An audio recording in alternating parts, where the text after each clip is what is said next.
Week 12 is in the books, and we have 14 players that we are kind of talking you guys off the ledge on. There's some guys here that are panic meter players for us. We were going to do the skyrocketing as we normally do on Mondays, but at this point in the season, there's not a lot of risers. I think it's more pertinent, more timely to talk about some of the guys that people are worried about for their fantasy football leagues to get into the playoffs. Once we get into the playoffs to potentially win the championship. Danny, let's get it kicked off with a guy who went in the first round of fantasy drafts in Saquon Barkley. Now, we're kind of framing these panic meters as like we've kind of know what they are at this point in the season. What we're kind of trying to project going forward is, do we feel better about them going forward than they've been so far this year? But I think we have to accept what Saquon Barkley is this year. He's averaging 3.7 yards per carry. He's averaging less than 15 points per game. The Eagles cannot block up front. Corey, in the game against Dallas, keep in mind, a game where the Eagles went up 21-0 in the early second quarter. We're talking about 11 minutes left in the second quarter. You would think, okay, that's the game plan for Barkley. We're going to see 25 Barkley carries. We're going to see him get downhill. It's going to be the exact game script that we want. Barkley had 10 carries, and the Eagles had a sub 20% rushing success rate. The Cowboys held the Eagles off the point score for 8 straight drives to end that game. The Cowboys came back down 21-0 to win 24-21. Look, I get it with Barkley. The receiving usage is nice, but the Eagles have way more holes on their team. They have way more holes in terms of their offensive line this year. And the craziest part, last season we saw this guy rush for over 2,000 yards, rush for 13 touchdowns, sorry. He's on pace for 1,057 yards and 9 rushing touchdowns this year.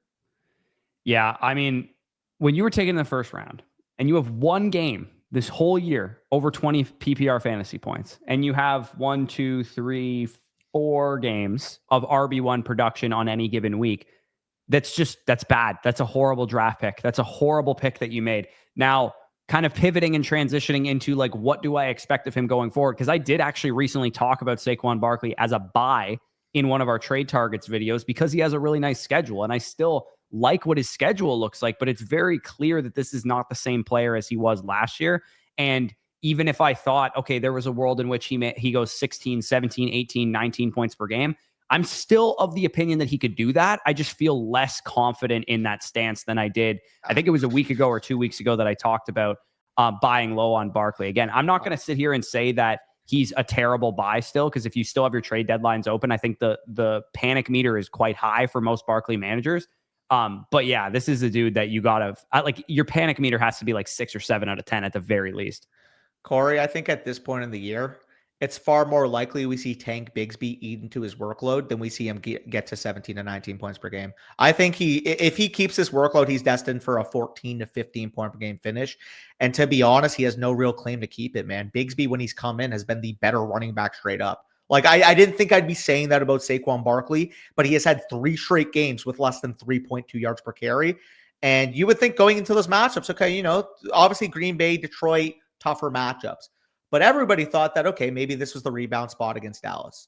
Dallas defensive line, very much improved. You get Quentin Williams, obviously DeMarvin Overshown, linebacker. They are a much better run defense than they were in terms of the early charting earlier in the year. But at the same time, 2.2 yards per carry guy, like less than 20% rushing success rate guy, like that will not play. Like, I don't know what else to say about Saquon Barkley. He'll probably have a better week against the Bears than he did against the Cowboys this week. Like, there's no taking away. Like, the Bears have been a very, very bad rush defense, especially in terms of yards before contact. But quite frankly, this Eagles offensive line isn't creating those yards before contact either. Yeah, and Lane's probably not going to come back until the playoffs by the sounds of it. Like, he doesn't need surgery. They said he could return during the regular season, but yeah, objectively, like I can't sit here and say that I feel good about Barkley, other than the fact that he gets like 20 touches a game and his name is Saquon Barkley and he was really good last year. There's nothing really to hold on to here. So yeah, panic meter that he's going to be a silent killer down the stretch is probably 10 out of 10. But panic meter that, you got to sell him or something like that, I wouldn't. If your trade deadline hasn't happened yet, I wouldn't sell him. I think that you probably have to just roll with the punches and hope that he improves. Yeah, I mean, at this point, I'm looking at it. In terms of my rest of season rankings, where do you have him overall in your rest of season rankings at running back? At running back, he is my running back 10. Yeah, I am at 11 right now, and I'm looking. Like, should I raise Bucky Irving, Derrick Henry, Ashton Genty over him? Like, I that's have the Henry conversation over I'm him, but having. it'll kind of remains to be seen what Bucky and Hampton and those guys look like when they come back from injury. So yeah, again, I think that Barkley is going to be the prototypical silent killer, the guy who finishes like RB 15 in points per game, who you drafted in the first round. And when you draft a running back in the first round, you need them to be a top 5 running back. Yeah, straight up. When you draft the running back as the RB2, RB3, possibly even the RB1 off the board this year, you drafted him over Christian McCaffrey. You drafted him over Jonathan Taylor. You drafted him over Bijan Robinson. You potentially drafted him over Bijan Robinson and Gibbs. Obviously, some leagues he went after those guys. That is a bust. And obviously, we're not saying he hasn't been a bust this year, but it's more so, can he even pay off at a back-end RB1 status? I would put that at about a 50-50 at this point. Yeah, and I'm a little bit more optimistic than you, but yeah, you got to be panicked to some degree. Another guy who you drafted in the middle of the first round, who's been worse, I would argue, than Saquon Barkley. Justin Jefferson right now averages 11.7 points per game with JJ McCarthy at quarterback. His best games came with Carson Wentz. He had 16.3 PPR points per game in the games with Carson Wentz, just like 11.7 points per game to give you guys an idea of like who averages that this year. We're talking about, let me go to the wide receiver position. 11.7 points per game is the average just about of Quentin Johnston, less than Courtland Sutton, less than DK Metcalf. Like, it's like wide receiver 30. Yeah, like we're talking Brian Thomas Jr. averages like half a point like less per game. Let me contextualize it like this too, Corey. 11.7 points per game with JJ McCarthy. His worst season coming into the year in terms of points per game was 17.1 as a rookie. We're talking about with JJ McCarthy, he's quite literally producing, what would that be? 25% less than he usually does, 30% less than he usually does. Yeah. Troy Franklin has 12 points per game this year. Like he has more points per game, his season in totality versus Justin Jefferson when JJ McCarthy has played. You've been better off starting Troy Franklin than Justin Jefferson. Yeah, I don't know what to make of it, man. I obviously make the move in the flock league. I'm thinking, okay, maybe Jefferson can rebound 16 to 18 points per game. That was basically what I was hoping for. Obviously, I lost Hunter. I lost Kraft. Had to make a move. That was not the fucking move. These Vikings with JJ McCarthy are useless. Justin Jefferson, like, I don't care if you average 10 targets per game. If you're going to be this fucking useless in the lineup, the expectation has to be a mid-wide receiver 2 or worse. You outline the numbers, man. Mid-wide receiver 2 or worse might actually be genuine or generous for how bad he's been. Yeah, McCarthy, like, legitimately is horrible. Anthony Richardson caliber quarterback. Like, he is not even like, oh, this is a young quarterback, we got to give him time, like Cam Ward in Tennessee, for example. This is a unstartable Anthony Richardson caliber quarterback playing in Minnesota right now.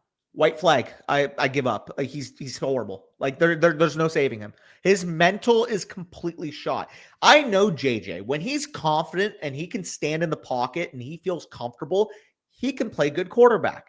The problem is he hasn't felt fucking comfortable for a single snap in the NFL yet. And I don't know what the case would be. I don't know what happened to the confident JJ McCarthy from Michigan, but that is not the guy that is on the Vikings. 9? What does that stand for? Like what is 9? What does that even mean? 9 turnover-worthy plays a game. Like 9 missed deep shots to Jefferson and Addison? So, you know what? You want to hear something really concerning? If it's about JJ McCarthy's best comparable prospect in the prospect model was also supposed to never fail because he went to the best situation possible, and that was Trey Lance. I don't know what to do. Sometimes everyone goes, you got to give him time. You got to give him time. Okay, well, he sat his entire rookie season. When he's played, he's been objectively the worst starting quarterback in football. Like, it's not even close. He's been worse than Cam Ward, who has far less to work with. Like, if you dropped Cam Ward in this Minnesota Vikings offense, we would see a lot more signs of life of Cam Ward than what we're seeing in Tennessee right now. Yeah, and it's frustrating because at least with JJ, my case was it's a 2-game sample size or it's a 3-game sample size. Let's just see how it looks going forward. And my main thing was I wanted to just see signs of progress. Like maybe he was utter dog shit initially. Could he just get slightly better? Could he just get, turn a D into a C, turn a C into a C+, and then all of a sudden you're potentially getting B-level quarterback play? That was the theory there. Okay, maybe game by game we can start to see signs. We haven't seen any fucking signs. This guy just can't play quarterback at an NFL level. As soon as we can admit it to ourselves is as soon as we can recognize that Justin Jefferson is having a lost season. Never wrong, just early on Justin Jefferson. No, okay. This is the craziest stat you'll hear all day. You ready for this? 852 qualified quarterbacks since the year 2000. Do you know where J.J. McCarthy ranks in that 852 quarterback sample size? Considering like the Curtis Painters of the world existed, like I'm not going to say he's dead last, but I'm going to say he's probably at like 841, 836. There's only one quarterback that has been Was worse. it Curtis Painter? The worst NFL draft bust in the history of football, Jamarcus Russell. Where does Curtis Painter rank in that? I'm curious. So Anthony Amico tweeted this out. Danny Heifetz. Sorry if I'm butchering that. I'm seeing the stat. His EPA per dropback is worse than every quarterback who's ever taken enough snaps to qualify, other than Jamarcus Russell. You know how absurd that is too, considering the fact that Curtis Painter started 8 games in his NFL career. He went 0-8, 51.6% completion percentage, 6 touchdowns to 13 interceptions, and he somehow is better than JJ McCarthy? Apparently. This is like, again, Justin Jefferson, it's not his fault. He has a quarterback who is unserious. This is an unserious starting quarterback in the NFL. It's over for Justin Jefferson. It's over. He's going to be a wide receiver 3 the rest of the season. Like, legitimately, that's what he's going to be. And I'm not going to sit here and say that you have to sit Justin Jefferson, because it's Justin Jefferson. He's still very good. There's going to be games probably for the rest of the year where he catches a slant route and he goes 75 yards because he's Justin Jefferson. That's probably going to happen at least once for the rest of the season. And you have to throw him out there into your starting lineup. But say goodbye to wide receiver 1 upside the rest of the year. It's gone. Unless Carson Wentz were to come back, or unless maybe Max Brosmer gives them something that JJ doesn't. Like, this dude has no excuses. I know there's going to be mad Vikings fans in the comments. It's only been 6 games. You got to give this kid time. Show me something. And I will give you some grace. I think Vikings fans are on the other side. I think Vikings fans are like, yeah, we are fucking done with this kid. We are done watching this guy play quarterback because he is incompetent. That is the true answer. And I have a couple Vikings friends that have literally said, like, the thing that makes them sick the most is the fact that they had the offer to move up for Drake May and the Giants didn't take it. Well, not to mention, you also have a top 5 MVP candidate quarterback playing his lights out in Seattle right now that you could have just kept for at least one more year, maybe. Like, maybe JJ, because he's only 22 years old, he could have sat for another season, and you could have tagged Sam Darnold at least. Sorry, I meant to say New England, by the way, which New England was never going to move off of May, but like, I know the Vikings fans are just looking at that. Like, if we had somehow moved up for Drake May, we'd be at a completely different point in their franchise. And I got to agree with them, man. Could you imagine how good the Vikings would be right now with Drake May? Like, well, I remember I put out a tweet saying that I think their quarterback coach was Josh McCown at the time. And I was like, he's in love with Drake May. He's known him like his whole life, basically. Like, they will do everything to go get Drake May. And it sounds like they did, and they couldn't get him. So yeah, this is a rough situation for Justin Jefferson. If you're wondering, panic meter, the answer is 10. And are you still starting him? Yes. Are you dropping him? No, of course not. What would you peg his rank? But he's a 12 to 15 point per game receiver at best the rest of the season. And that's about what I was going to say, 12 to 15 points per game, which you're hoping maybe he can crack into the 11, 12 range at best. More than likely, he's probably going to finish somewhere between the 16 through 18 range. And that's just the harsh reality. He's getting enough volume to make it so that the 4-for-48 should be happening less. Like, usually you could probably get a 7 for 74, but even 7 for 74, like, you spent a first round pick on 7 for 74. Like, what are we talking about here? It's and by the way, like, Justin Jefferson had over 50% of the team's yards receiving in that game. Like, they threw for 87 yards. Like, Dallas week 15, at New York in week 16, and versus Detroit in week 17. It's your only hope, man. It's your only hope. Is that he just has a good enough schedule that he can get behind a defense and JJ can just not screw it up. That's basically where you're at with it. Let's pivot off of this conversation because I'm sure Vikings fans are not in a great place already. Likewise. Yeah, exactly. Javonte Williams. 0. You're not concerned at all. I'm concerned. So I brought this up on the running back tier list that I was a little bit concerned that this Javonte Williams renaissance was starting to taper off a little bit. I'm not going to say he's cooked. I'm not going to say I'm done with him or anything.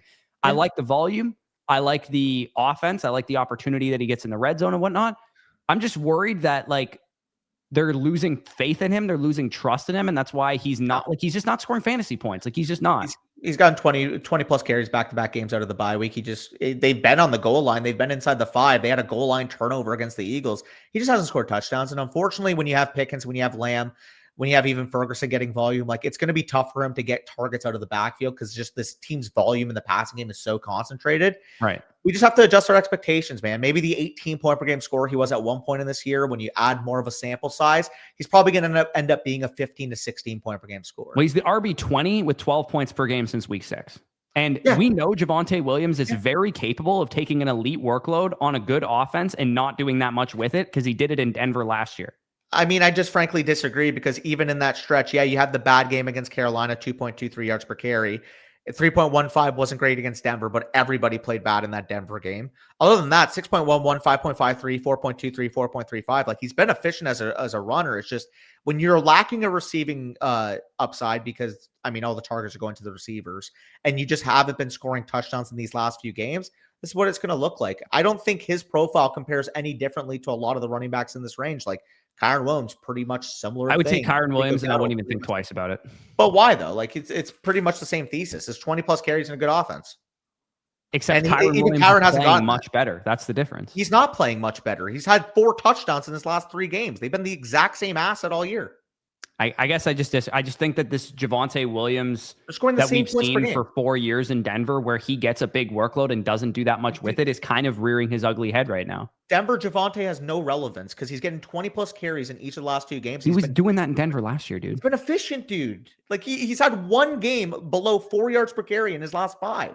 Like, I don't think there's any issue here other than the fact he doesn't get receiving volume. Derrick Henry doesn't get receiving volume. Scored more. He scored more than 12 fantasy points in 2 of his last 6 games with an elite workload.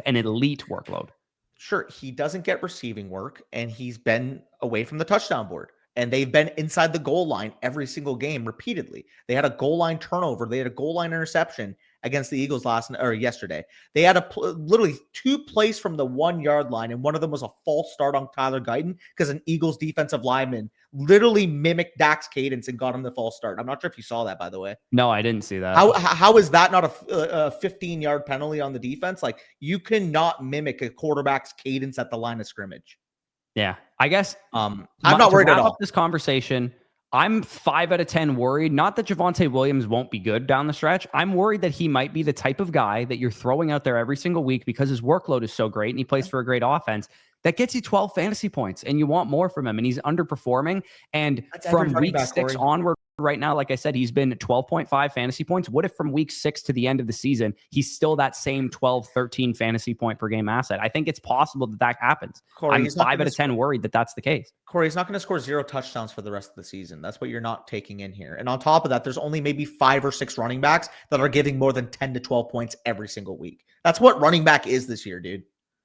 I know, but like this is what RB8, RB9 looks like. At Detroit, Minnesota, Los Angeles Chargers his next 4 games. 4 of his next 6 games at home. I guess. 20 carries for 90 yards against the 3 Eagles. Of his next 5 that are actually in the fantasy season. Sure. Okay. 20 carries for 87 yards in a game. They were down 21-0 against the Eagles, and he had a goal line touch rip from him. Like, I'm not worried. Him and Kyren are literally the same thing, except Kyren's scoring touchdowns in these last couple of weeks. They are the exact same thing. And honestly, Javonte's getting a much bigger workload. Like, that's what back-end RB1 is this year. You're right about that. I don't disagree with that premise. I just think that Kyren's projection is better because he also has a better schedule than Javonte. Javonte's the second worst schedule in the NFL over the next 5 games. Yeah, but at the same time, the Rams play all their games on the road as well. Like that factors as well.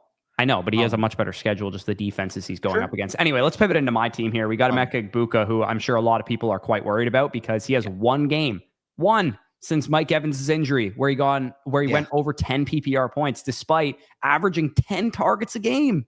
The dude's averaging 10 targets a game, and he has 1 game above 10 PPR points since Mike Evans' injury. I already talked about what's happening here, and it's continuing to happen. Emmanuel Forbes shadowed him. Emmanuel Forbes sounds like a shit corner because he was. He's been awesome. The command. He's been awesome this year. He's quietly having a really good year. And again, they're shadowing over top coverage. Chris Godwin was back, but he wasn't quite himself yet. Bucky returning helps this case. Hopefully Mayfield is okay because obviously he suffered like a off-throwing shoulder injury when he fell into the turf or whatever. The one thing that you can hang Emeka Egbuka's hat on right now is that he seems like he's close to scoring big plays, capitalizing on some of these downfield shots. 10 targets a game he's currently averaging. Only Jamar Chase, Amon-Ra St. Brown, and Jackson Smith-Njigba are averaging more targets per game than Emeka Egbuka since week 7 when Mike Evans went down with an injury. So all those guys, Chase, Amon-Ra, JSN, top 5 wide receivers in points per game over that stretch. Emeka Egbuka is averaging 11 fantasy points per game, again, with the only good game being the one against the Patriots where he had like 23 fantasy points or whatever. So 1 out of 10, how worried are you about Emeka Egbuka? Let's say the bar here is that he's a back-end wide receiver 1. How worried are you that he will or won't be that? So him and Justin Jefferson these last 4 games have been the biggest positive regression candidates, and we just talked about it with Jefferson. Now, obviously, I'm a lot more excited about Egbuka than Jefferson at this point because at least we have the upside of the offense. Like with Minnesota, we just don't really have much offensive upside. At least with Tampa Bay, you can see it getting better. You can see you guys getting healthier. You can see Egbuka just, capitalizing on some of these plays. But I do think it has to be at least a 6. I don't know what to say, man. The usage has been there. He just needs to play better. I just don't know how healthy he is right now. Yeah, I don't think he's overly injured or anything like that. Part of it has also been too, you play the Patriots with Christian Gonzalez on you. You play the Bills with Christian Benford on you in Buffalo.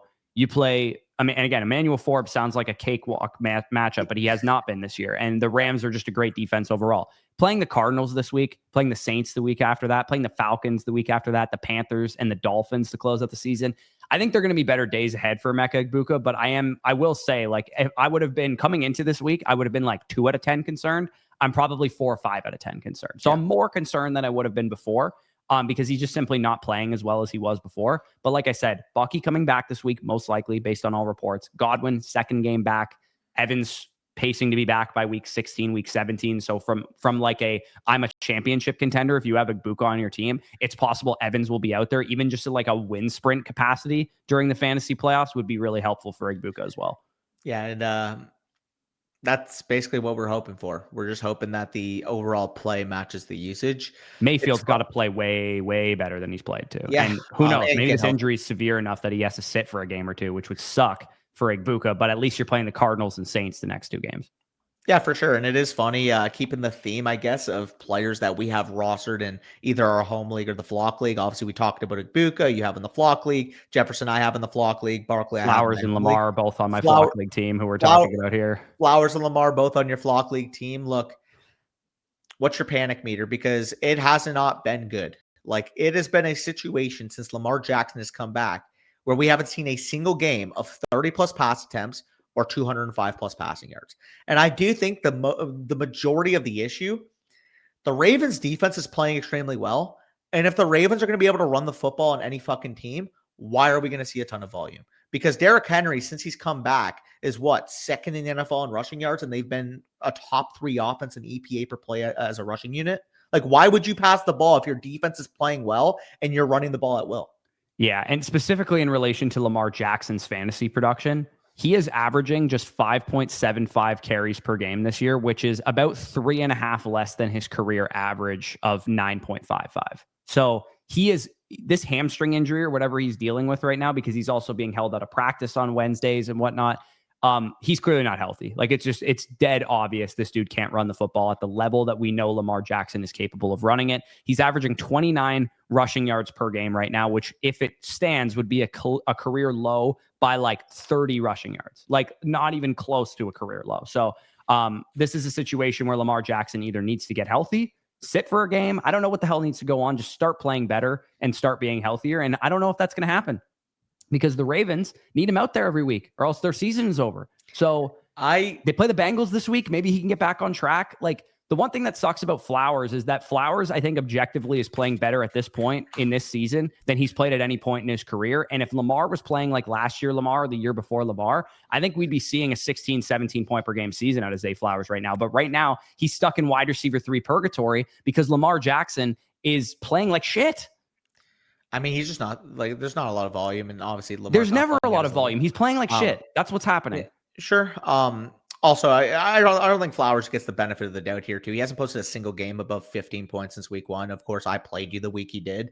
We thought maybe he was taken and turned in the corner. Like we thought very well, okay, maybe he could actually be a back end wide receiver 1, high end wide receiver 2. I think this is what he is. He's going to command about 27 to 30% of the Ravens' targets, but the issue is they don't throw the fucking football. And you know what happens when they get inside the 10, inside the 5-yard line? They don't fucking throw the ball to number 4. Like, what are we talking about with Zay Flowers at this point? He's a glorified high-end wide receiver 3, back-end wide receiver 2, and that's what he is. He's a good damn wide receiver. He's going to be fun to watch on Sundays, but he doesn't get the volume and he doesn't get the touchdown equity to make him viable. Like, I do think, like... It just pisses me off that we're still clinging to this narrative on Zay Flowers when if you watch the games, it's so clearly Lamar Jackson's fault. Dude, I said we watched the games at the same time. You are supposed to take the step as a player as well. And if you're not scoring he's not scoring touchdowns, dude. He never has. He never has. I don't know, man. He is. I look at a dude who like objectively is having a great season. Like, dude, he's averaging 2.39 yards per route run. He's the 10th highest graded receiver in football right now. Lamar Jackson can't hit him right now consistently, and Lamar can't run. So the offense is not performing well. He has 10 touchdowns in 3 seasons, and he played with MVP caliber quarterback play for 2 years. I'm not going to hear it, Corey. Okay. This version of Zay Flowers has not played with an MVP caliber quarterback. That's true. Except for the first couple games of the season in which Lamar Jackson was playing well and Zay Flowers was producing at a super high level. I know it's a small sample size, and that's kind of an outlier to this point in Zay Flowers' career. It just sucks to me that we're being robbed of a potential breakout season from Zay Flowers because Lamar got hurt and Lamar's playing hurt, and when he's on the field, he isn't playing well. That's what he's been his whole career. But this season, I think anybody who's watched Zay Flowers' career, he's just objectively playing way better than he's played in his career. He would be a 15, 16 point per game receiver with a better Lamar Jackson right now. He can play way better and do his little 5 for 53 and 6 for 72 thing all he wants. It doesn't fucking matter in your fantasy lineup. I know. I am acknowledging it, but I'm telling you the reason is Lamar Jackson, not Zay Flowers. That being said, if we're calling panic meter on this situation, my panic meter is at like a 7 or an 8 because I don't see a way where this gets better because Lamar is not going to sit games. Lamar is not going to get healthier by playing more football the rest of the season. So yeah, I'm worried that this is what we're going to see. Lamar producing very, very seldom rushing production like we've seen the last couple of weeks. And this offense kind of just stalling out in the red zone, turning the ball over. Lamar not having the weeks that we're used to seeing from Lamar, and that's going to affect Zay Flowers, obviously, in a major way. I just think it's cope, dude. George Pickens hasn't played like this for 44 games in his career either. Like, sometimes you just get better as a player, as you can recognize with number 3 on your own team. Yeah, when they're throwing the ball 22 times a game and he's not that's also a problem, too, and that was always baked into his cost, for sure. Yeah, I just don't know how it gets better. I don't know how it does. No, and I don't disagree with you. I think that he's going to be like a 13, 14 point per game at best receiver rest of the season because Lamar is just not getting healthy right now. So my panic meter on Zay Flowers, Lamar Jackson, probably a 7, I would say, maybe an 8.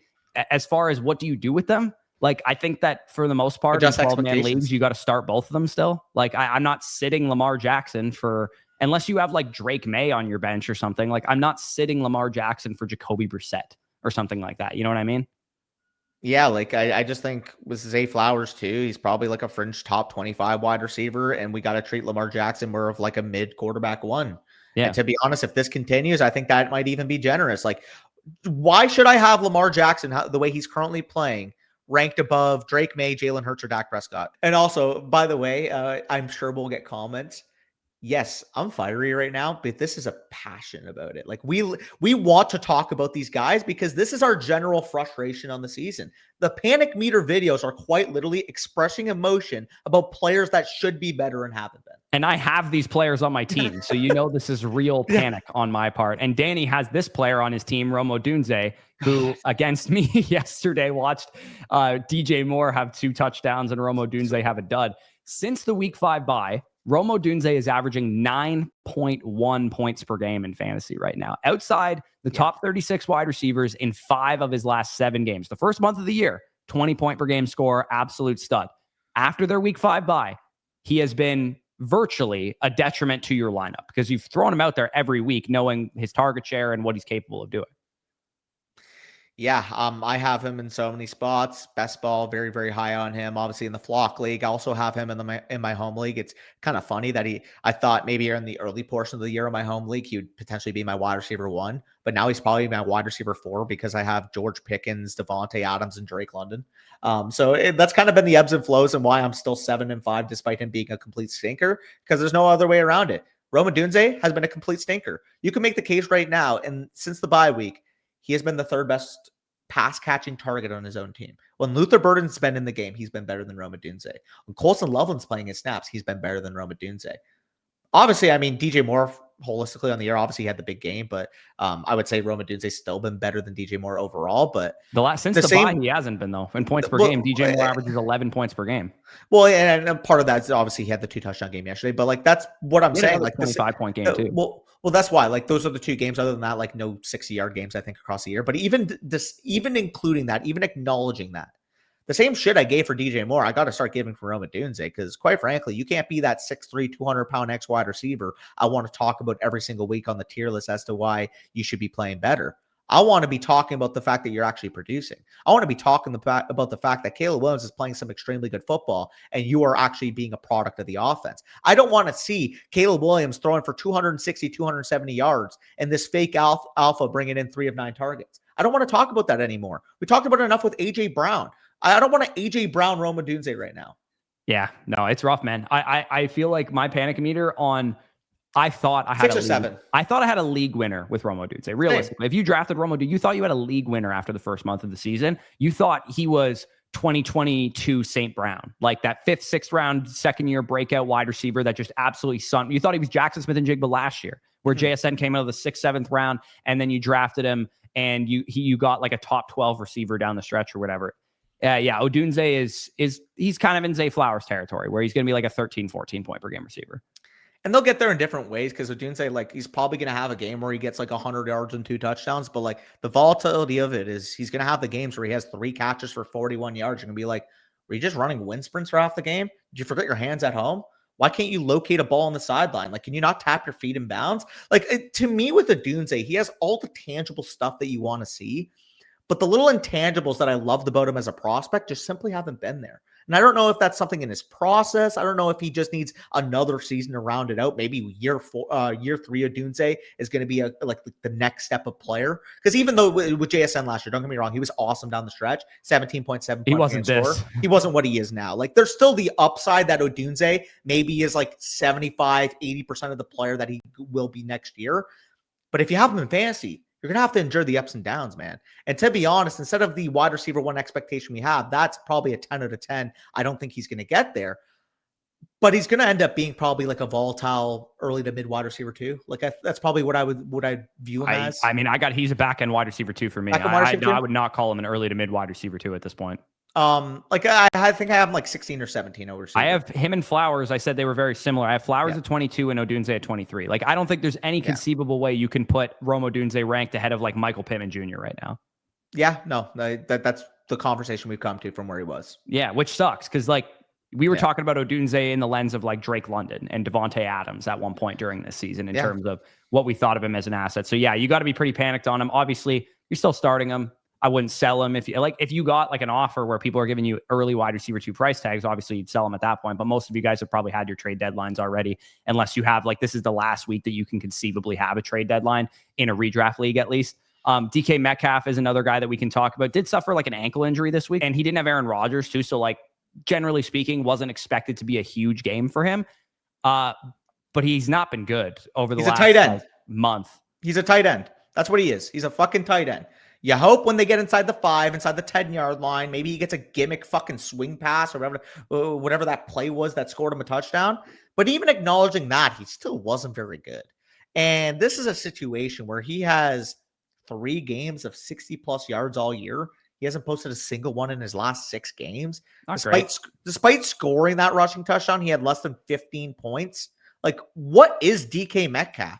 He's name value. And we just mentioned 9 points per game from Odunze down the stretch. DK Metcalf also been at 9.7 points per game in his last 6. The difference is, at least with Odunze, we saw an 86-yard spike week. We saw a 114-yard spike week. What does DK Metcalf give even in his best weeks?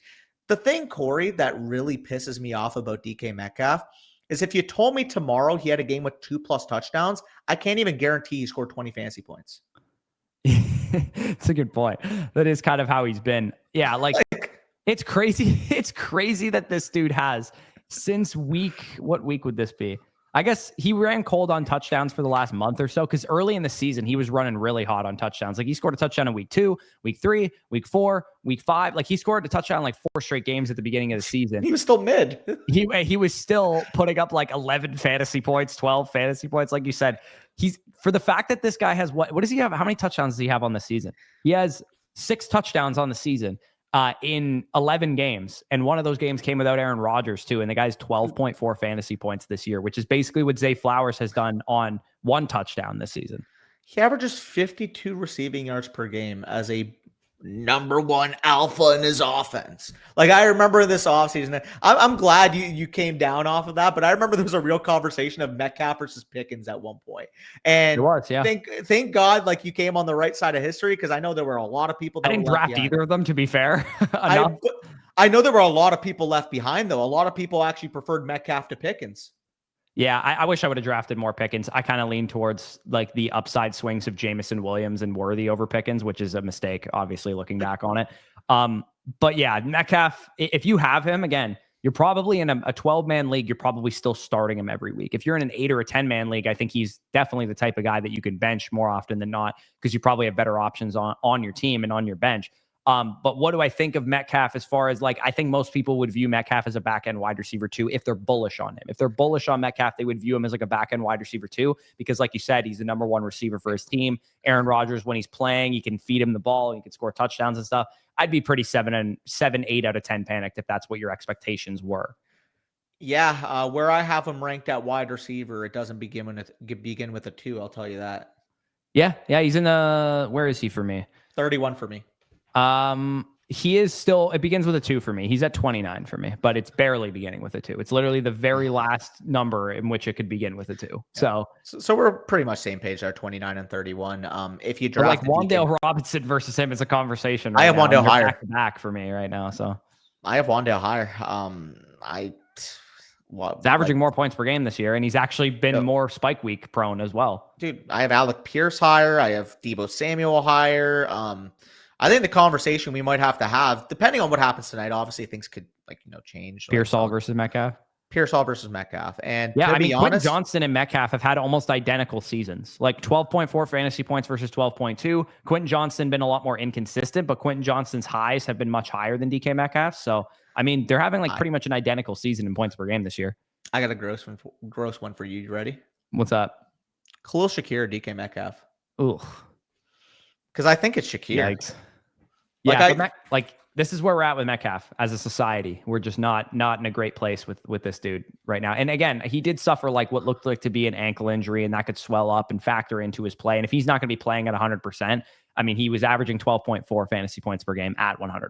So not a great situation. Another older kind of alpha receiver who's been alpha'd the last couple of weeks is Courtland Sutton, who coming into the year, if you liked Courtland Sutton, you probably also liked DK Metcalf. Like the type of person, the type of drafter who would have liked Courtland Sutton would have just loved, I'm going to get, I draft running backs early and I draft Sutton and Metcalf because they're alphas for their team and I'm going to win my league because of it. And you know what? If you drafted Jahmyr Gibbs and Jonathan Taylor, you might still win your league because of it.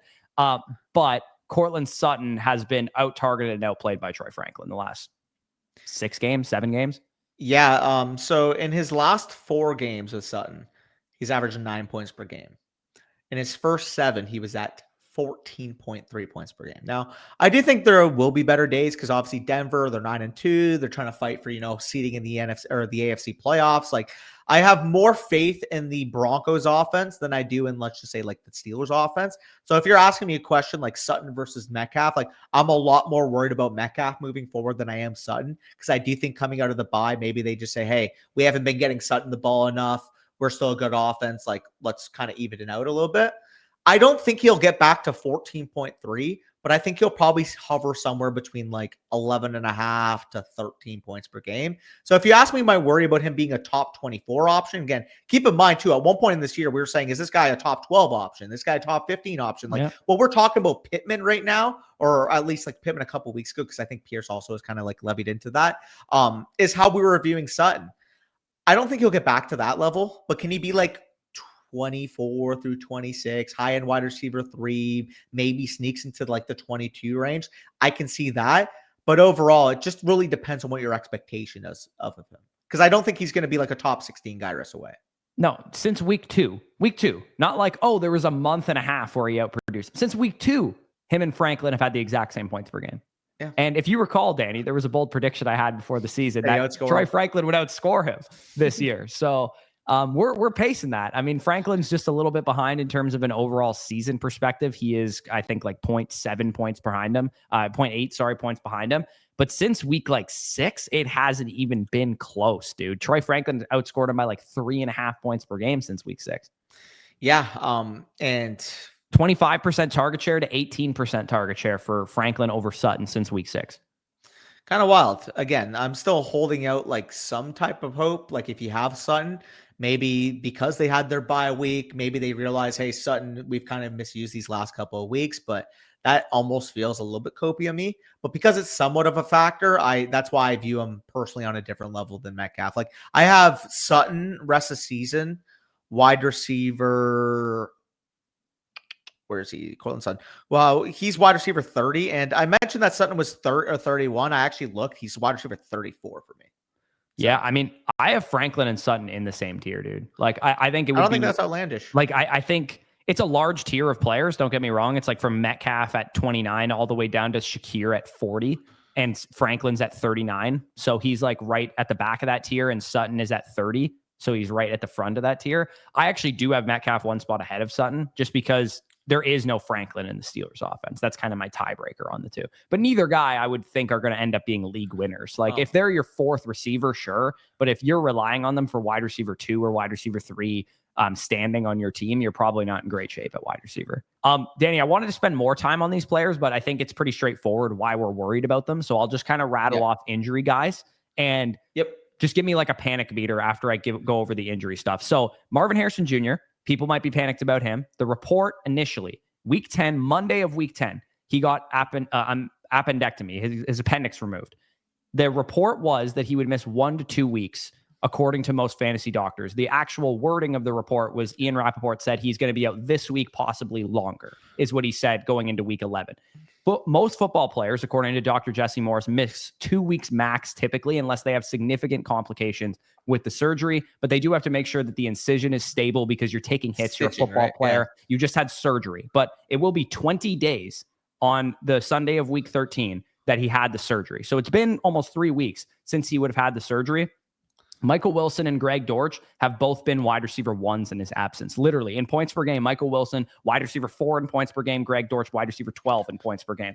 People might think, okay, that's bad news. I think it's actually good news that those guys have been producing in Harrison's in his absence, because all that matters is that Brissett only throws the football because they can't run. They have Bam Knight and Michael Carter out there, and all they do is drop back and throw the football. So it actually sucks a lot of ass, in my opinion, that Harrison has not been out there for these games, because I think he would have had some of his best production of his career. Yeah, I mean, the volume is just otherworldly in this offense right now. Like we're talking about a defense that's been allowing points, and we're talking about an offense, like you said, that can't run the football and relies upon the passing game. So we see Jacoby Brissett made his first start in week 6 against the Colts. In his games, week 6 through 12, Corey, 44 attempts, 36 attempts, 31 against Dallas. And keep in mind, that was a game they were up early and like they didn't really need to throw the football as much because they were running the ball at will against Dallas. So 31's the low, but 44, 36, 31. The last 3 weeks against Seattle, San Francisco, Jacksonville, all teams, by the way, have in common are very winning records that were up in that game.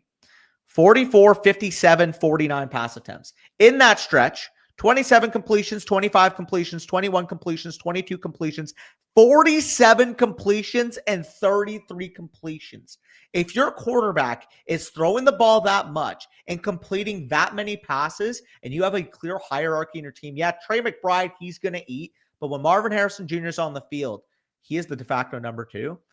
Kyler Murray being out of this offense was a blessing in disguise because I don't think it's out of the range of outcomes. He comes back to 17 points per game.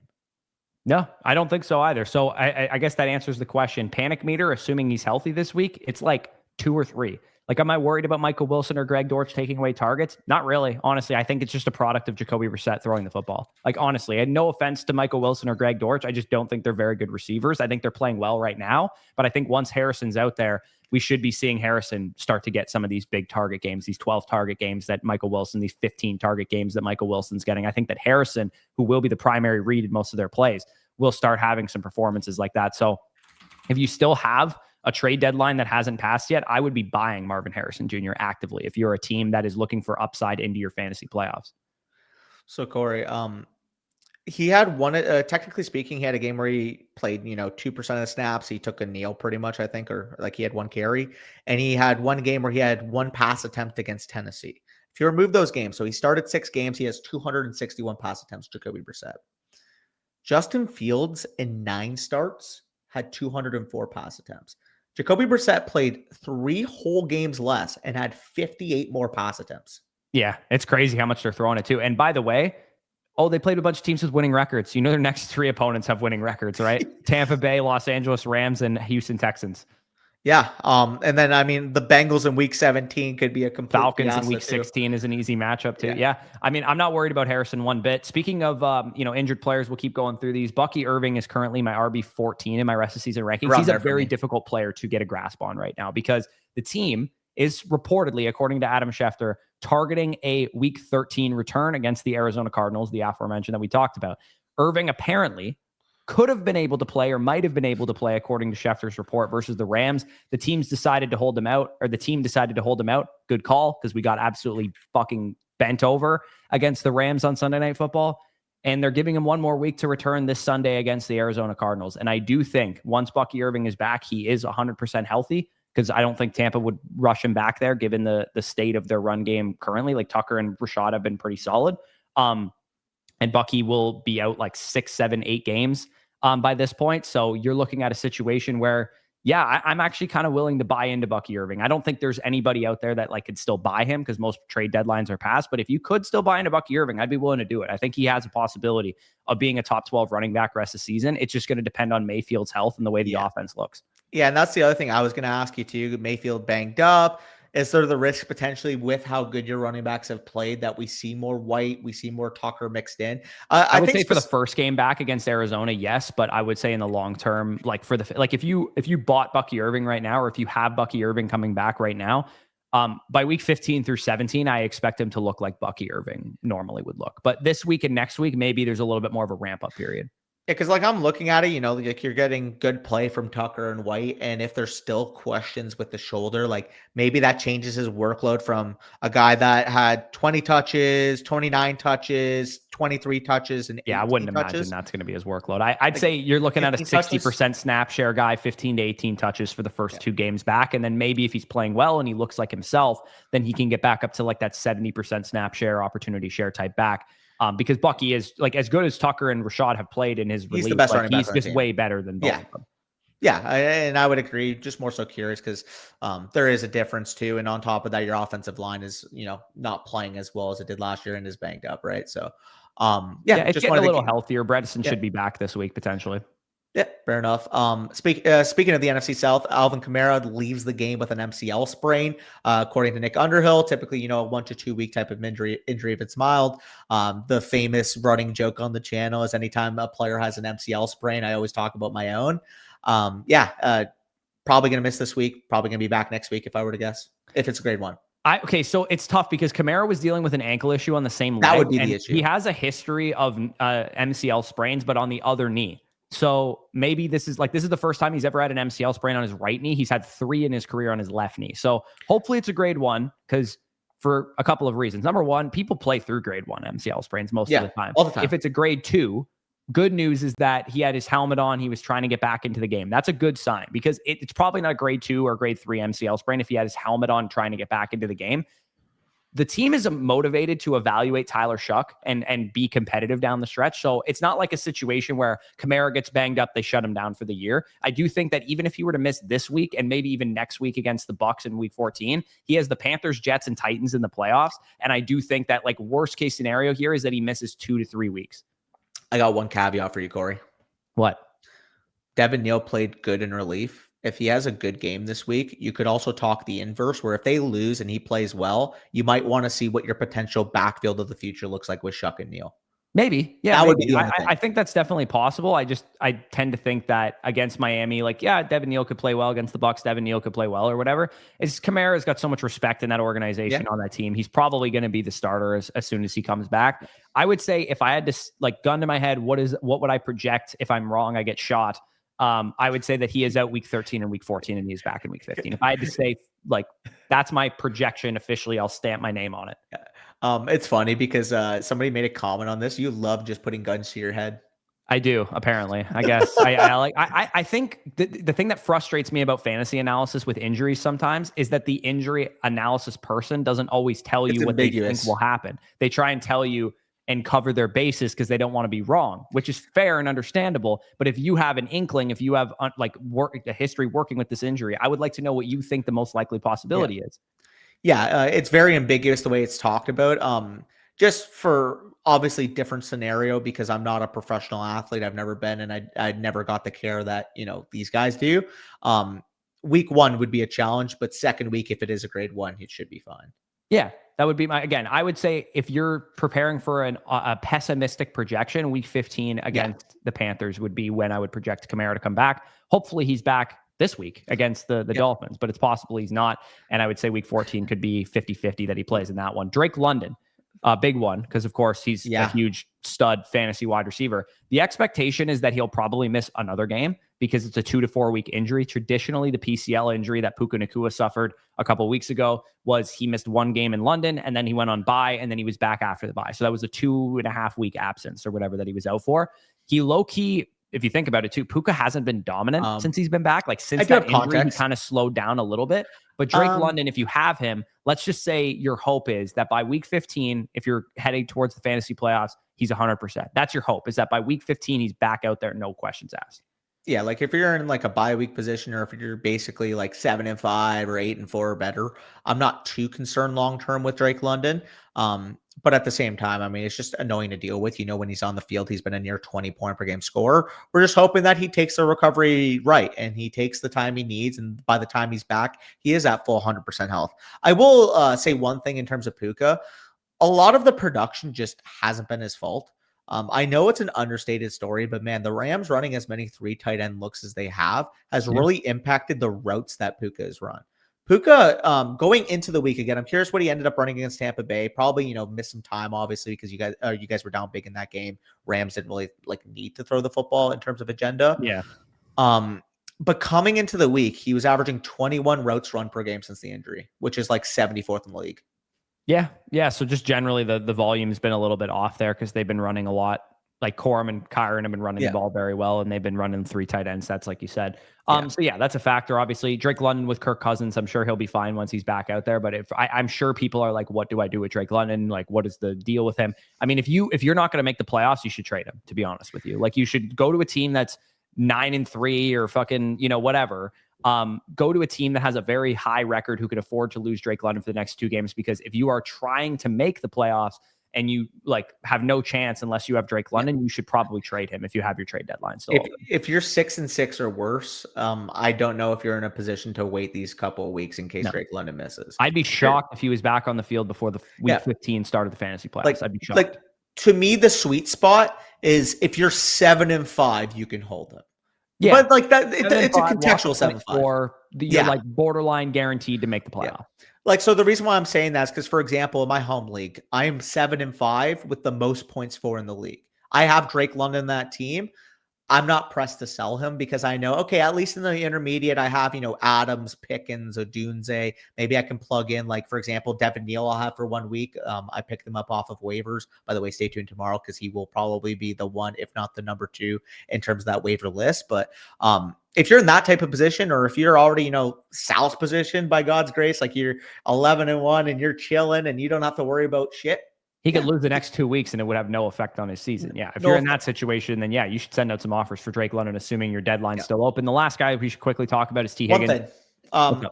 London, level of concern that he can get back to 19 to 20 points per game after the injury. Because it's an injury, I think at base it should be like 2 or 3, but I wouldn't go much higher than that. I think once he's healthy, he'll be back. It's just I'm baking in a little bit of injury risk. Yeah, I mean, where are we at with my whole take that Kirk Cousins is better than Michael Penix after one game? I mean, they're both useless. They're both bad quarterbacks, but like, is the offense with London out there? Keep in mind, with London out there, is the offense with Kirk Cousins better or worse than it was when Drake London got hurt? I just, again, it's poo-poo versus pee-pee, Corey. Like, I think it's important to know though. Like, I know you're saying it's not a big deal, but like a gun to your head. I like saying gun to your head all the time. Hey, is it better or worse with Cousins? He was a 19 point per game player with bottom 5 quarterback play, so I'm not concerned about Cousins. Okay, yeah, so that's a good answer. You shouldn't be concerned if you have Drake London because he should be just fine. And we saw Mooney come alive a little bit and he made a big play. Yeah, he did make a big play, and him and Cousins had a good connection last year, so it's not really that shocking. T. Higgins, the last guy that we need to talk about, pretty straightforward. It's a concussion. He doesn't have a major history of concussions, but he will be out this week. It was aggressive. He's going to be out. Like they play Thanksgiving night. There's not enough time to clear the protocol. The hope, I would say, if you have T. Higgins, like I do in my home league, is that he's back in week 14. But he's definitely going to be out week 13. So I would already plan to be without him. I'm hoping he's back for week 14. It was an ugly looking concussion. I'm not sure if you saw the play. I kind of mentioned it to you, but yeah, he looked like he got his bell went limp. Like he went limp for a little while there, and like his head hit like pretty aggressively. Again, hopefully a good thing for him. At least there's going to be like a week and a half after the Thanksgiving game. Technically 2 full weeks to recover. So we'll just see what it looks like because hopefully he is able to suit up in week 14. And when he's back, he's going to be a top 12, top 15 receiver. We'll see if Joe Burrow's starting by then. I think that's also another factor. I think he will. I think he's going to start this week. To be honest. Well, that's what I'm asking. If they lose on Thursday night, like, do you just say, hey, we're 3-9, Joe? Like, we don't want you to risk any more moving forward? Or do you think Joe starts the game, you mean? Let's just say Joe starts and they lose and they go to 3-9. At that point, do you just deactivate him? Are you going to make the playoffs at 8-9? They're both 6-5 and the Bengals are 3-8. So the Bengals could hand the Ravens 2 more losses still. And the Ravens 1 more loss, and the Steelers and Ravens, I believe, play 1 more time, or maybe even 2 more times the rest of the season. They play all of the AFC North games are like at the end of the year. So let me ask you this then, Corey: if they lose to Baltimore and the Steelers win on Sunday, are you chalking it? Because then at that point, if you're 3-9 and the Steelers win to get to 7-5, yeah, you're probably cooked. Especially because the only way back into the division is to beat your division opponents, which you losing to Baltimore is like almost a loss and a half. That sentence. Yeah, like straight up, if you're the Bengals, you needed to win you needed to win against Pittsburgh and you needed to win against Baltimore. And it's looking like you're probably going to lose both those games. Yeah, but I do think that Burrow will be back for this game. And if they do win, then that keeps the lights on for T. Higgins and Jamar Chase that Joe Burrow could play at least, for some of the fantasy playoffs or even maybe the whole fantasy playoffs or something like that. And just contextually speaking, it's kind of a moot point because we saw Higgins play well with Flacco anyway. So when it comes to Higgins, I think he's going to be top 15 regardless. Yeah, no, for sure. They've been good with Flacco. It's just obviously we drafted Higgins and Chase with the assumption that Burrow would be out there, and they're obviously going to be better with Burrow, assuming Burrow is healthy and ready to go. But anyways, that was our players that were panicked on. There's 14 that we went through here. A couple of them injured, a couple of them not playing well, a couple of them with JJ McCarthy at quarterback.